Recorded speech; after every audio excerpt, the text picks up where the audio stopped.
So what can you show me that my heart don't know already? We make our own sense. You're qualified in me. What can you show me that my heart don't know already? We make our own sense, and you're qualified in me. Okay. Welcome to episode 2 of Life in the Box, your podcast for automotive, finance, and insurance professionals. I am your host, Chris Cochran. For those of you unfamiliar with Life in the Box, we interview boxers, as I like to call them. These are men and women who work spinning paper, grinding it out, and live in the box. Each week, we will discuss a topic that is decided by our previous guest. Last week, we interviewed Mike Allen, a finance director in Tampa, Florida. We discussed what it was like to be a new finance manager, and at the end of the interview, I asked Mike what he would like us to discuss in episode 2.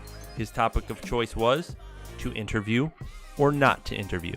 And this should be a fun conversation, as I have personally worked on both sides of this fence. It's a highly debated topic, and our guest today is going to weigh in on what he believes regarding this tough question. His name is Dan Mason, and for those who don't know Dan, he's currently the finance director at Gerald Hyundai in North Aurora, Illinois. He began his career in the auto industry as a porter in 1999, advanced through the ranks, and accepted his first role in the finance department in 2005. In 2016, he won the F&I Pacesetter Award from F&I and Showroom magazine.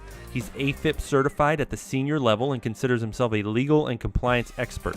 He especially enjoys sharing his knowledge in the field with other F&I professionals through live training sessions and telephone coaching calls. So now that we have the introduction out of the way, I'd like to get started. Welcome Dan Mason to Life in the Box. Glad to be here. If you could, tell us a little bit about how you got into finance. I think it was mostly by accident to start with. Was selling cars at a Cadillac dealership. The upper management knew that I was looking to move forward in my career. I was a top salesperson, high gross, high CSI. Come to work one Monday morning, and they said pretty point blank, "Congratulations, you're the new finance manager. Here's your office, figure it out. I'll be by with a pay plan in an hour." That's a common story, unfortunately, that part of it. Yeah, it was, I still don't know how I made it past the first day, but I guess it was just meant to be. And that was what I think you had said back in 2005? 2005, correct. And 11 years later, you are now a director, right? That is correct. Beautiful. What we're going to do today, I don't know if you heard the last episode, but Mike Allen was on there, and he suggested that we talk about whether or not you should interview a customer. Actually, myself, I wrote an article on this very subject back in 2011, giving my perspective at that time. Now, 5 years later, some things may have changed. But what I'd like to do before we get into what your process is see if we can define an interview for the purpose of this interview. Because I think there's a kind of a spectrum as to what people think the customer interview is. So when somebody says to you, do you interview your customers, what are you thinking of as far as the interview is concerned? Well, I think the industry perception of the interview is sitting down in front of the customers and asking, 8, 10, 12 pre-scripted questions to try to garner information to tailor your menu and product presentations once they come back into your office. So they're predetermined questions that you're going to ask pretty much every customer to tailor the menu so that you can create like a personalized presentation.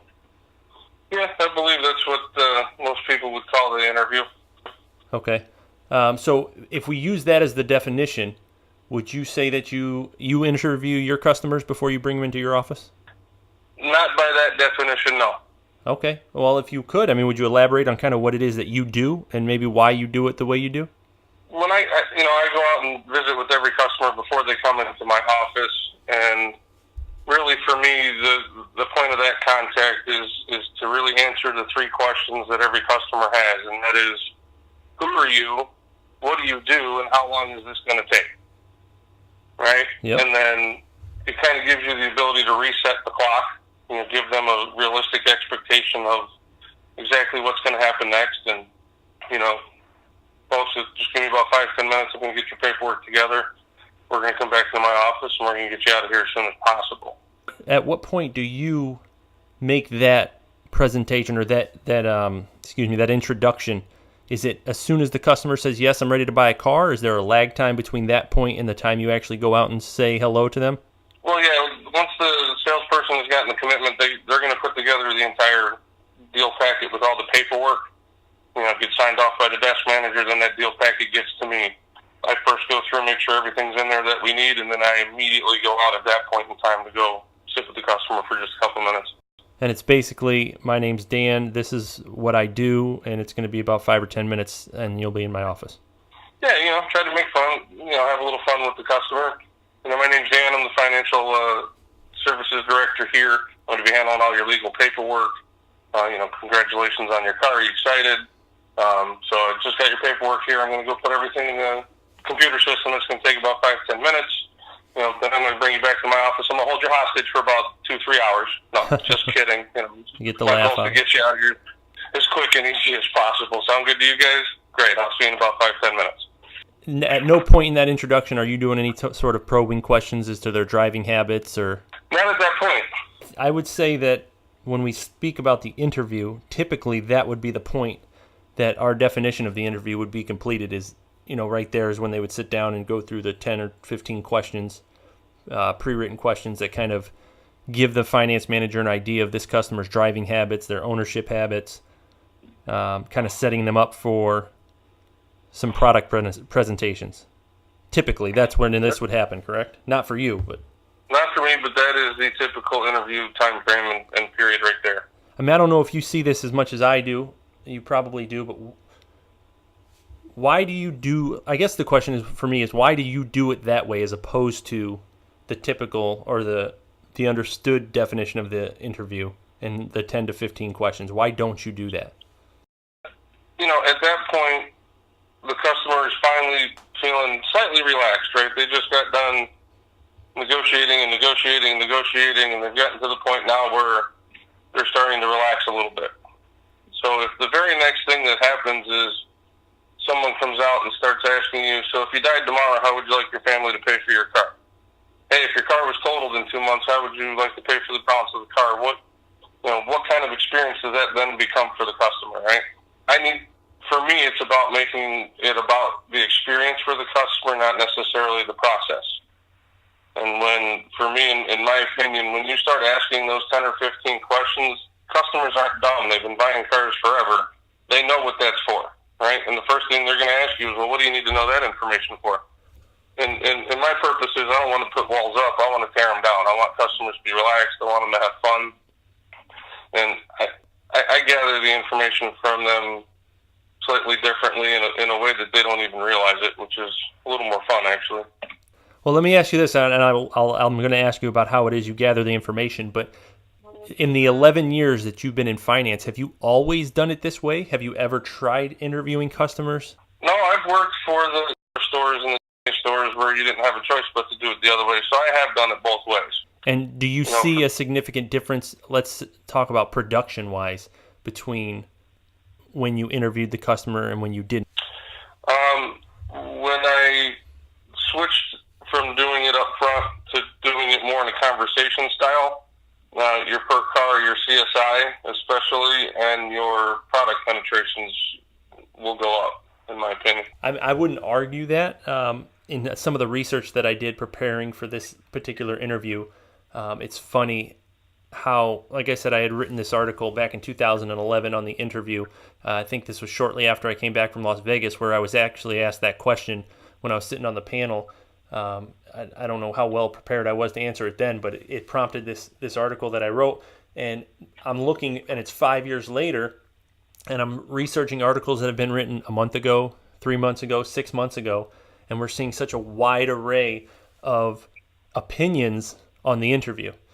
One of the things that I was reading is that CSI goes up when you do a proper interview and you do a tailored presentation.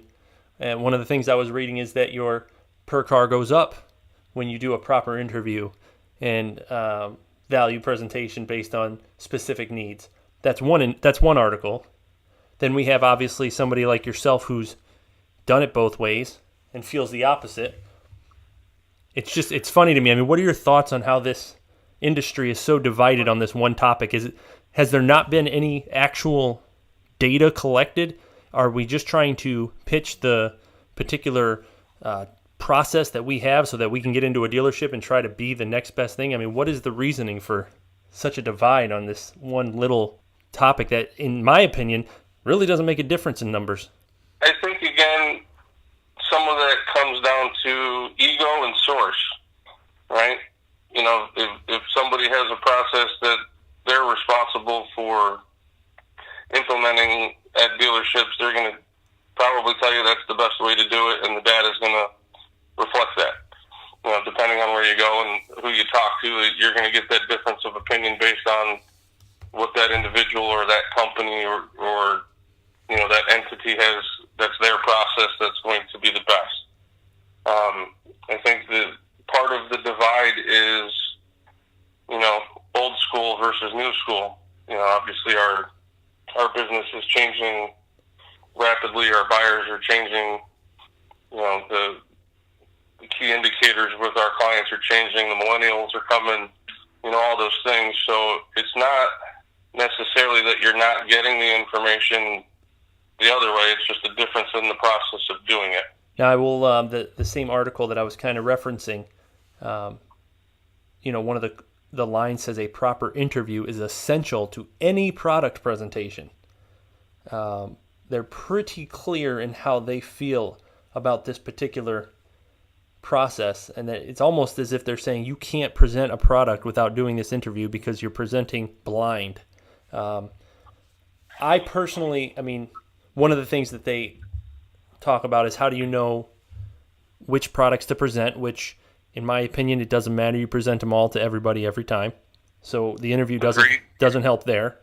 How do you know which service contract to pitch? How do you know if they're driving 10,000 miles a year or 20,000 miles a year without the interview?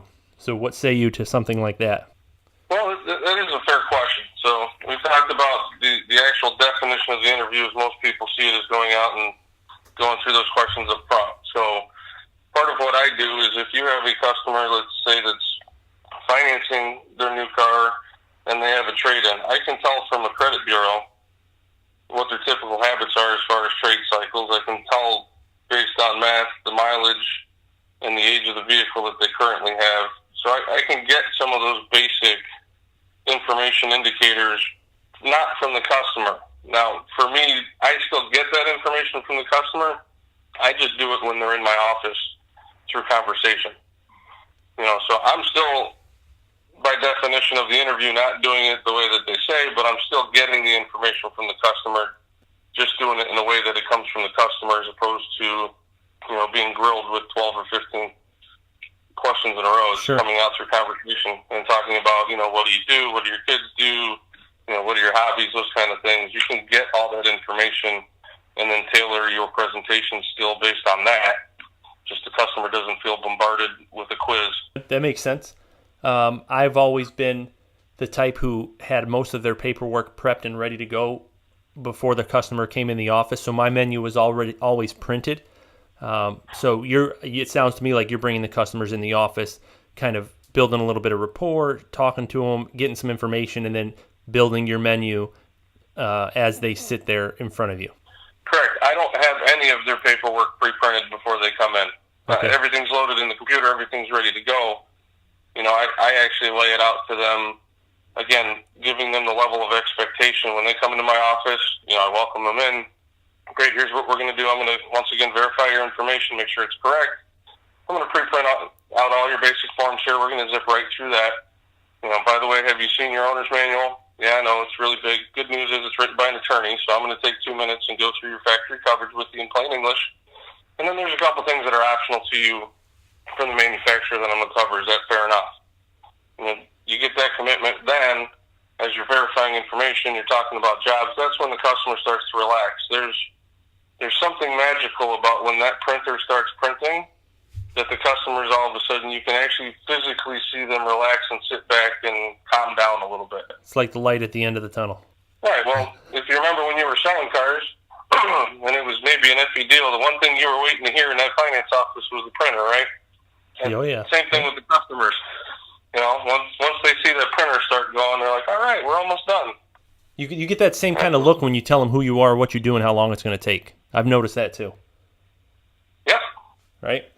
Yeah. So I want to kind of go back to the sliding scale of the interview, if you will, because we kind of defined it for the sake of this particular interview that I'm having with you, that it's the 10 to 15 pre-written questions that are asked to a customer before you prep the menu. And we've talked about an article that I read that pretty much says the same thing. So now I have two more that I also looked up, and these were all written within 6 months of each other. And one of them is kind of referring to what you are talking about right now, which is no interview for the sake of our definition. Just get them into your office quickly, build a little rapport, and then go into your menu presentation in the office without a formal interview. That was written by an actual finance manager. But then you have one that looks like it might be coming from a company that's trying to sell something, obviously. And they have actually changed the process completely to where not only are they doing the interview out at the sales desk, but they're doing the menu presentation out there as well. Now, when I put these two articles side by side, I have one person telling me, do not interview, get them away from the sales desk as quick as possible because that's where all the negotiations were done and you need to get them away from there. And I have one saying, do everything at the sales desk because that's where they're most comfortable. So I know, referring to the interview itself, do you feel like customers are more comfortable at the desk where they were doing the negotiating, or are they more comfortable in your office in a private setting, in a new private setting? I believe they're more comfortable in the finance office in a newer, specifically private setting. Just think about yourself for a minute. If somebody was going to be asking you personal questions, would you want to be answering that in an open floor where there's 20, 30, 40 people around, or are you more comfortable and relaxed answering that in a more, singular atmosphere? Let's hope, first of all, number one, let's hope that you're in a showroom where there is 30 or 40 other customers floating around. That's good for you. At one time, right. Customer salespeople, managers. Yeah, exactly. I know, I'm with you. Yeah. But no, I agree with you. I think when you're discussing personal information, you want to be behind closed doors in a private office so that there's, if there's anything that even if you don't think it's something to be embarrassed about or ashamed about or nervous about, that the customer may feel differently. Right. Especially if you start going into things, by chance that may happen to pertain to credit. With all the new privacy laws and everything else going on, I'm not talking about personal credit information out on the showroom floor. Now, you had said that you had worked for dealerships that used a process that you didn't have a choice but to do the interview. Now, looking at that particular process from start to finish as far as finance is concerned, if you did the exact same process but removed the interview, this is the only thing you changed was pull the interview out, and everything else remained the same, how do you think that would affect the overall production of the finance department? If everything remained the same, the presentation of the products and everything, the only thing you did was remove the interview. So by definition of removing the interview, we're saying we don't ask any types of questions to gather any kind of information of driving habits, but we just present products? Yeah, exactly. Yeah, exactly what you were doing, the presentation from start to finish as far as finance is concerned, and the only thing you're changing is taking the interview out, and everything else remains the same.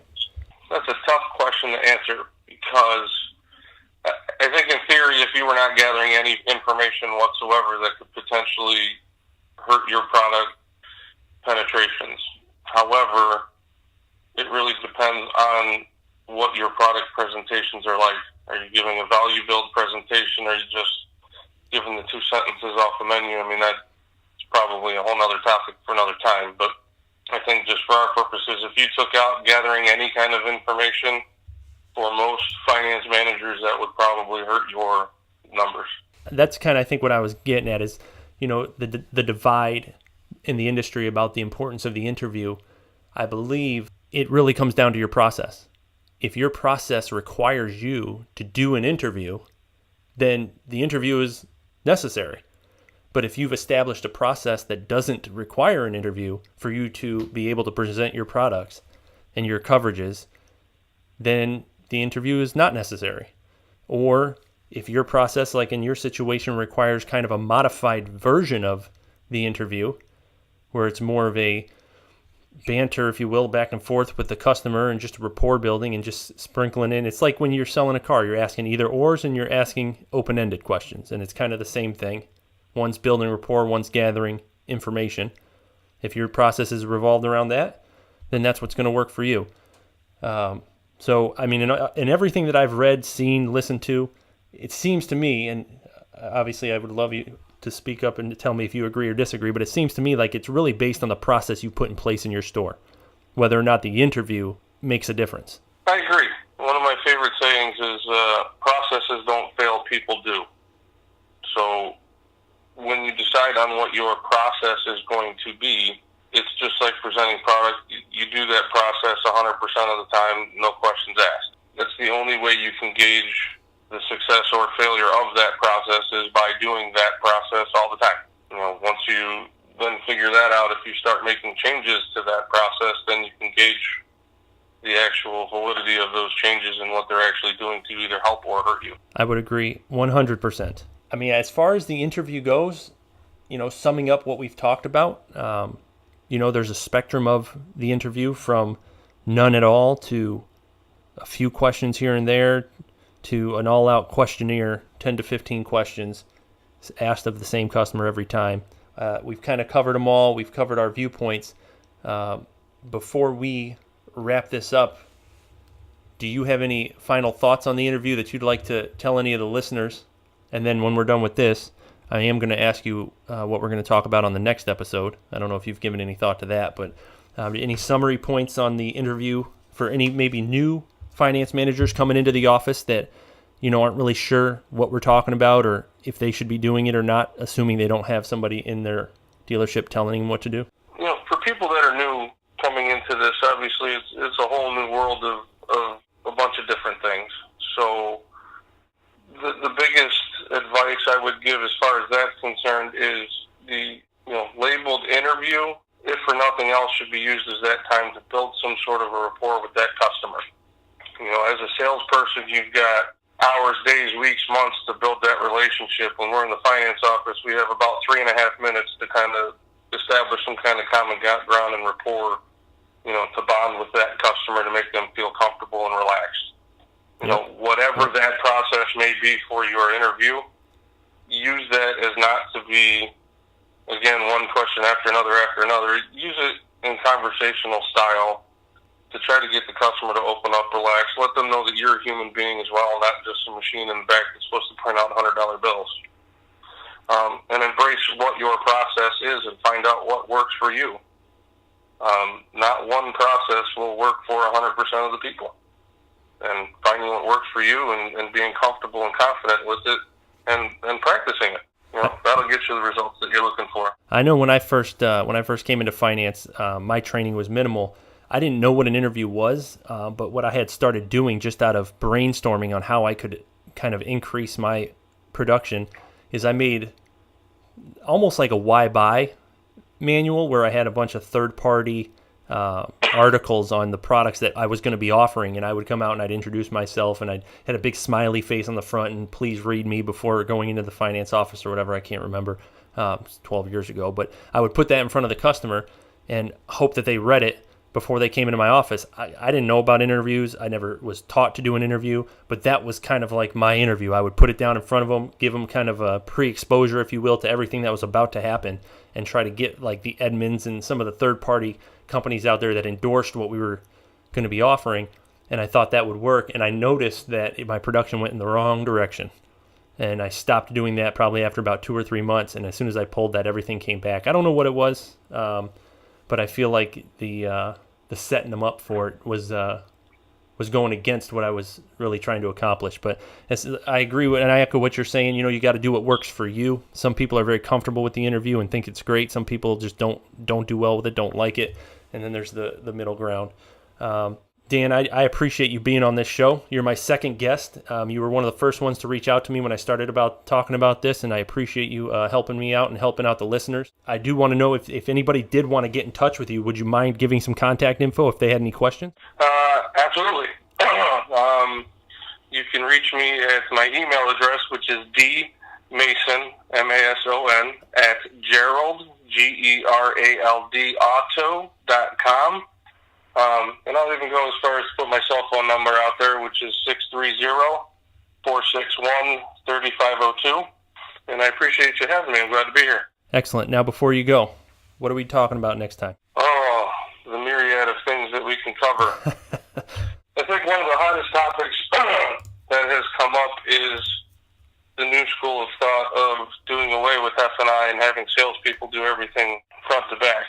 A lot of times what you see out there, the people arguing it are not the people that are actually in the box doing the job. They are the outside experts that want to tell us that that's the way that it's done. So maybe that'd be a good topic for the next one. That's a great topic. So we're next episode, we're going to talk about whether we should combine the roles of sales and finance into one person, start to finish. I love it. I love it. This is going to be fun. Thanks again, Dan. I appreciate it. Thanks, Chris, for having me. Have a great day. Well, there you have it. Episode 2 is in the books. So, boxers, what do you think? After hearing from Dan Mason, what is your opinion on the interview? I would love to hear your feedback. There are several ways to get in touch with me. I'm available on Facebook. Make sure you become a member of our Facebook page, Life in the Box. Twitter and Instagram, you can follow me at LifeInTheBox33. And YouTube, make sure you subscribe to the channel. You can also email me at chris@themcdavidgroup.com. We want you to chime in and let us know your thoughts. This is your show, and the only way we can tailor it for you is for you to tell us what you want. So that's it for episode 2 of Life in the Box. To interview or not to interview, thank you.